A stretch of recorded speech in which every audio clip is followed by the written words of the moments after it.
Hi, and welcome. You're listening to the X22 Report. My name is Dave, and this is episode 1368B, and today's date is August 31st, 2017, and the title of the episode is Armstrong's Cycle Analysis Predicts a Major Event This Fall. Let's get into the economic collapse, political, and geopolitical news. Now, out in Charlottesville, we are coming to learn that the governor, he had advanced notice that something was going to happen during the protest. DHS actually warned, because they already knew what was going to happen, because this was all pre-planned, this was a false flag. They already warned the governor that something might happen in this town. And the local authorities, they were warned, and yet allowed it. And we can see right now, they allowed two violence-prone parties into a very close proximity to the protest, and they allowed the events to unfold. Now, the warning issued to the state and city officials was clear that the violence in Charlottesville would come. And when Trump came out and said that, both sides were responsible for what happened, we knew that the corporate media at that point in time, well, they went crazy, and that's when they started coming out saying that, Trump is with white supremacists, he's with Nazis, he's with all these groups, and he's not denouncing these groups. And what he was really saying was, listen, there was a protest, there were two groups there. One did not have permits whatsoever. They came in, and there were both sides that were responsible. There were good people there also that were just protesting because they had a permit to do so.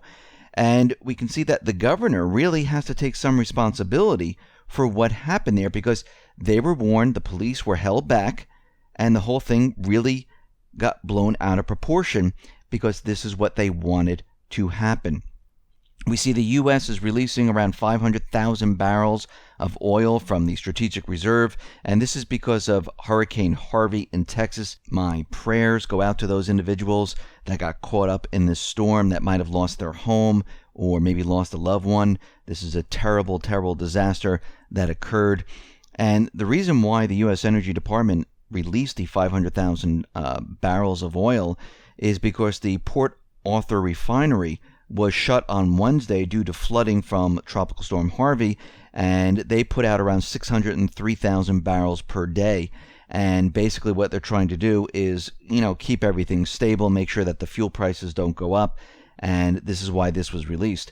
We can see that the Pentagon now is changing the way they calculate how many troops are in each country. Now, what they used to do is something completely different from what they're going to do.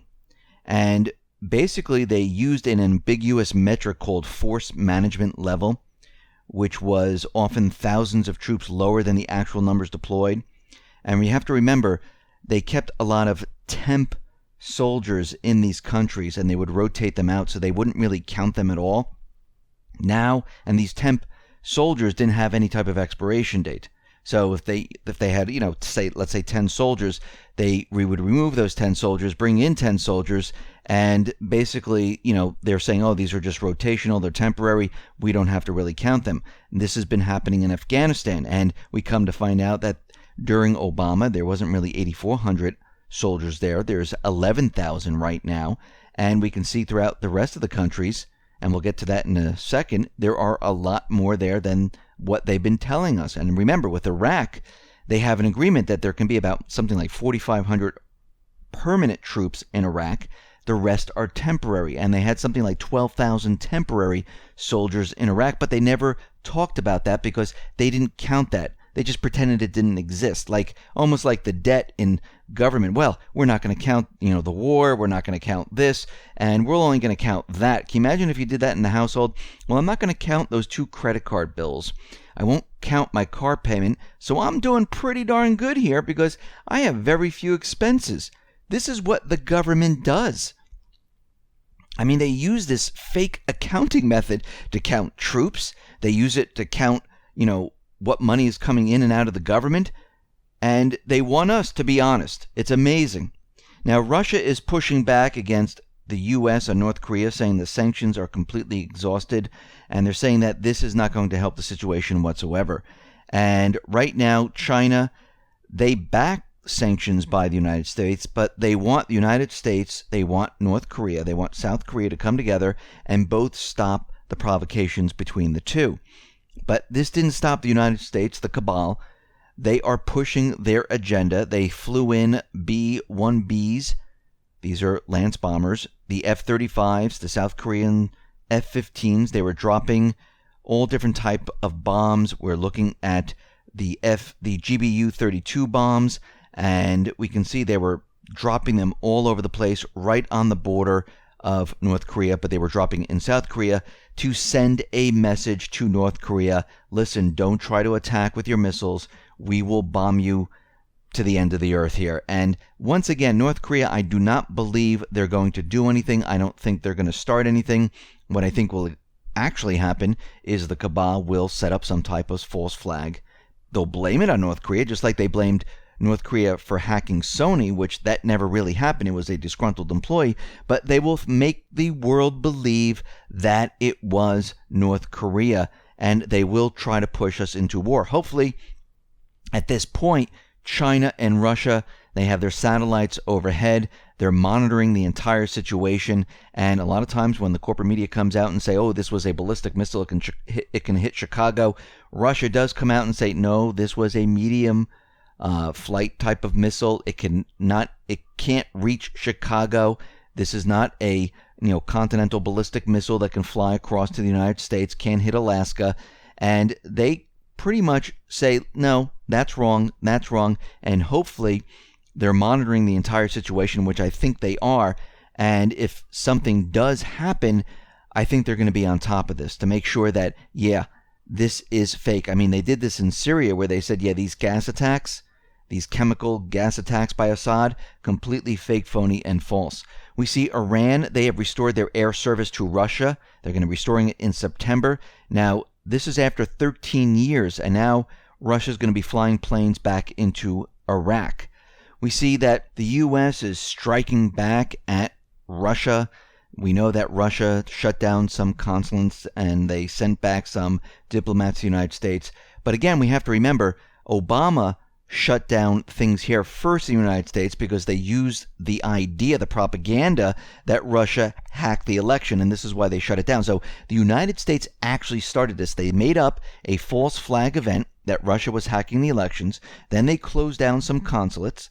Then Russia decided to close down some consulates and basically remove the diplomats from Russia. Now the United States is going ahead and saying, listen, we're closing the San Francisco consulate, and this is a tit for tat. But right now, the playing field is now even. We have the same number on either side, same number of consulates, and I think this is all the United States is going to do at this point. But remember, the United States used a fake narrative, and they made the first move, and the corporate media is trying to blame this on Russia like they're actually doing it. And Lavrov was out there saying that he regrets the escalation of tensions. He would like to meet with Tillerson, and it looks like he's going to meet with him later on. We see that Syria right now, they have basically taken over the mountain routes to Deir-Ezor. The Islamic State can't move anything in or out. And we see that the Syrian army, the Russian army, they are making huge gains in Syria. And we see at this point, this is exactly what's happening. Now, we talked about the U.S. troop numbers in Iraq and Syria, and we're going to see these numbers go up by quite a bit because they're changing the way they count how many troops are there. And I know they said, oh, there's only 350 or 500 troops in Syria. We're going to see that number go up into the thousands because I think there's a lot of temporary troops there, which they don't like to count. Same thing's going to happen in Iraq, and we've been reporting on this for a very long time, and we can see already they're already changing it to let everyone know how many troops are actually in these areas. Assad was out there, and he's saying that the Syrian army is victorious, and he's saying that all the allies who've been funding these terrorists, these paid mercenaries, well, guess what? They're giving up their support for the paid mercenaries. The funding is drying up right now. Assad, Russia, China, they always knew what was going on in Syria. They knew the United States was in there paying these paid mercenaries with the rest of the coalition forces. And what's happening right now is all these different countries, they're starting to pull back. The funding is drying up, and the paid mercenaries, they are completely doomed. Now, Martin Armstrong, he was out there, and he is a cyclical forecaster, and he accurately predicted the global crisis scenario since the 1970s. And he's just come up with his new prediction here. And from his analysis, he's saying September may well be the month that propels the world into the next great conflict. What is the next great conflict? Well, one, this might be an escalation with North Korea. It could mean war.